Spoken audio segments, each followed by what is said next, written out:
Hello दोस्तों, हम लोग इंजीनियरिंग मैथमेटिक्स 1 यूनिट 5 के मोस्ट इम्पॉर्टेंट क्वेश्चन देख रहे हैं। इसमें 15 मोस्ट इम्पॉर्टेंट क्वेश्चंस हर एक यूनिट से हम लोग देख रहे हैं।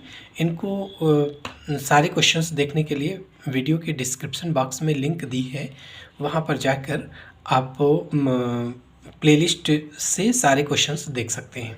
ठीक है, अब क्वेश्चन नंबर 11 है, apply Green's theorem to evaluate integral over C this where C is the boundary of the area enclosed by x-axis and upper half of the circle x square plus y square equal to a square। देखिए, ये जो 15 most important question हम लोग ले रहे हैं, solve कर रहे हैं, ये सब एक ट्यूब में कभी न कभी क्वेश्चन पूछे गए हैं और ज़्यादातर टाइप्स कवर करने का प्रयास किया गया है कि जिस तरीके के क्वेश्चंस पूछे जाते हैं वो टाइप्स कवर हो जाए, ताकि अगर क्वेश्चन सेम क्वेश्चन ना हो, उस तरीके का हो, तो आप लोग आसानी से कर सकें।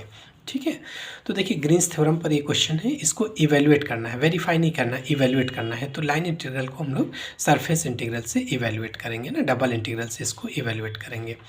तो ग्रीन्स थ्योरम होती क्या है? Green's theorem closed integral over C phi d x plus psi d y is equal to double integral over R del psi upon del x minus del phi upon del y d x d y. Psi मतलब ये है, तो जो dx का coefficient होगा उसका coefficient phi और dy का कोफिशिएंट साई कहलाएगा।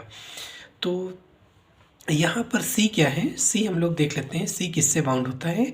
x एक्सिस से बाउंड होता है and upper half of the circle x square plus y square is equal to a square. देखिए, ये सर्किल अगर कंप्लीट करें तो जिसका सेंटर 0 0 पर और a उसकी रेडियस है, तो x square plus y square is equal to a square complete circle हो गया। सर्किल का अपर हाफ क्या कहलाएगा? देखिए, x square plus y square is equal to a square से अगर y की वैल्यू निकालें तो plus minus under root a square minus x square होगा। तो y की इतने के लिए y की वैल्यू पॉजिटिव होगी और नीचे साइड अगर आएंगे तो y की वैल्यू नेगेटिव होगी। तो इतने कर्व की इक्वेशन हो जाएगी y is equal to under root a square minus x square, है ना। हालांकि स्क्वायर कर देंगे तो यही आएगा, लेकिन y की वैल्यू हो जाएगी पॉजिटिव वाली, under root a square minus x square. और एक बाउंड्री ये है, तो बाउंड्री देखिए इस पूरे की इक्वेशन एक है और एक इक्वेशन ये है। ठीक है, तो इसकी जो बाउंड और ये जो रीजन बाउंड हुआ एक्स एक्सिस से और सर्किल के अपर हाफ पार्ट से जो रीजन बाउंड हुआ वो कैपिटल आर है, और इसकी जो बाउंड्री है वो सी है। यहाँ जो सी है, बाउंड्री हमेशा क्लोज्ड होगी इसकी, तो बाउंड्री ये सी है, टोटल बाउंड्री सी। यहाँ सी दो पार्ट में ब्रेक हो गया क्योंकि इस लाइन इतने की इक्वेशन एक है और इतने की इक्वेशन दूसरी है, तो C1 और C2 दो पार्ट में इसको ब्रेक कर लेते हैं। हालांकि इसको इवेल्युएट करना है तो हमें बाउंड्री की ज़रूरत नहीं पड़ेगी, हमें केवल इसकी लिमिट चाहिए। तो लिमिट्स में के लिए रीजन कैपिटल आर हुआ, इस कैपिटल आर के लिए हम लोग लिमिट्स निकाल लेते हैं। तो रीजन में वाई एक्सिस के पैरेलल एक स्ट्रिप खींच लिया, स्ट्रिप पर स्मॉल एलिमेंट, इस स्मॉल एलिमेंट को स्ट्रिप पे मूव करा दो। मूव कराने का मतलब छोटे छोटे पार्ट्स में सम अप कर रहे हैं। ठीक है, तो क्या हो जाएगा, कहाँ से कहाँ तक जाएगा? 0 से लेके यहाँ तक जाएगा, और यहाँ पर y की वैल्यू इस इक्वेशन से निकालेंगे। y की वैल्यू होगी under root a square minus x square plus के साथ में ना, y की वैल्यू पॉजिटिव होगी, y की वैल्यू प्लस वाली वैल्यू यहाँ पर होगी। तो y की लिमिट हो गई 0 to under root a square minus x square. अब पूरी स्ट्रिप को रीजन मूव करा देंगे, तो एक्स एक्सिस के अलॉन्ग मूव करा तो x की लिमिट आएगी। स्मॉल एलिमेंट स्ट्रिप पे मूव करेगा तो y एक्सिस के अलॉन्ग मूव करा तो y की लिमिट आएगी। पूरी स्ट्रिप को रीजन में मूव करा देंगे तो हमेशा लिमिट माइनस से प्लस की तरफ जाएगी। तो यहाँ से स्टार्ट करेगा, यहाँ पर x की वैल्यू माइनस ए, कहाँ तक जाएगा? a तक। तो x की लिमिट हो गई minus a to a. Phi दिया ही है, फाई की वैल्यू क्या है? फाई की वैल्यू dx का कोफिशिएंट ये 2x square minus y square phi हो गया, और साई की वैल्यू हो गई x square plus y square.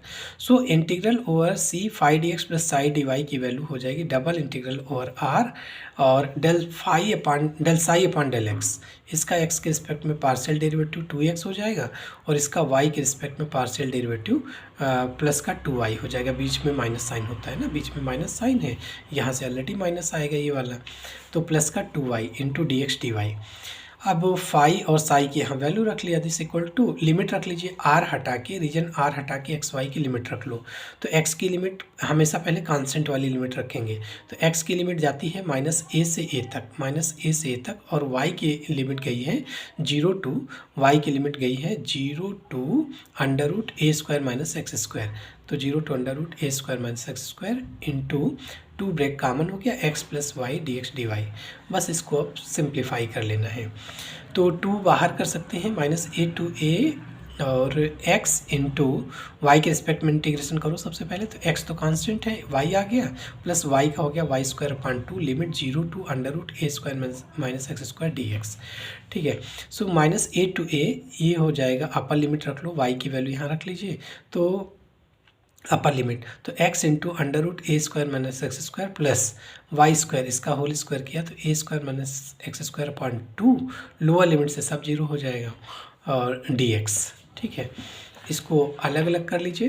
तो इन 2 times integral minus a to a x under root a square minus x square d x plus a two से 2 cancel, minus a to a square minus x square d x, है ना। देखिए एक property अगर हम लोग use कर लें तो इसकी वैल्यू डायरेक्ट लिख सकते हैं। कौन सी प्रॉपर्टी है? Minus a to a f x d x equal to 2 times 0 to a f x d x. Minus a to a को 0 टू ए लिख सकते हैं 2 times f x d x, लेकिन शर्त है कि एफ एक्स इंटीग्रेंड जो है इवन होना चाहिए, इंटीग्रेंड इवन होना चाहिए, मतलब एफ माइनस एक्स की वैल्यू एफ एक्स होनी चाहिए। और अगर एफ माइनस एक्स की वैल्यू माइनस एफ एक्स हो जाए तो अगर एफ एक्स ऑड है तो इसकी वैल्यू 0 हो जाएगी। तो यहाँ देखिए, अगर x की जगह यहाँ माइनस, ये पूरा एफ एक्स है, x की जगह माइनस एक्स रख लेंगे तो ये आपका माइनस एफ एक्स आ जाएगा, यहाँ माइनस लग जाएगा, ये तो आपका वही रहेगा, तो माइनस का एफ एक्स आ जाएगा। दैट मीन्स ऑड फंक्शन है, इंटीग्रेंड ऑड है, तो इसकी वैल्यू डायरेक्ट 0 आ जाएगी इस प्रॉपर्टी से। और प्लस 2, और ये देखिए ये इवन है, x की जगह माइनस एक्स रखो, कोई चेंज नहीं होगा, इंटीग्रेंड वही रहेगा, इसका मतलब इसको 2 टाइम्स 0 टू ए और एफ एक्स डी एक्स लिख सकते हैं। ये प्रॉपर्टी यूज कर लिया। अब 2 times a square into x के रिस्पेक्ट में इंटीग्रेशन करो, a square into x minus x cube upon 3 limit 0 to a, फिर हो गया 2 इंटू ए रख लीजिए अपर लिमिट, तो ए क्यूब आ गया माइनस ए क्यूब अपॉन 3, लोअर लिमिट से सब 0 हो गया, ये हो जाएगा 2a क्यूब अपॉन 3, तो 2 ऑलरेडी है यहाँ पर, तो 4a क्यूब अपॉन 3, ये वैल्यू हो गई इस इंटीग्रल की जो इवेलुएट करना था, इस इंटीग्रल को ही इवेलुएट करना था, तो ये वैल्यू हो गई 4/3 a क्यूब, ये आंसर हुआ। ठीक है, इस तरीके से ग्रीन्स थ्योरम से हम लोग ग्रीन्स थ्योरम यूज करके लाइन इंटीग्रल को इवेलुएट कर सकते हैं। किससे सॉल्व करेंगे? डबल इंटीग्रल से, डबल इंटीग्रल की हेल्प से हम लोग इस लाइन इंटीग्रल को इवेलुएट करेंगे। ठीक है, तो इस तरीके ग्रीन्स थ्योरम का एप्लीकेशन है ये। Thank you.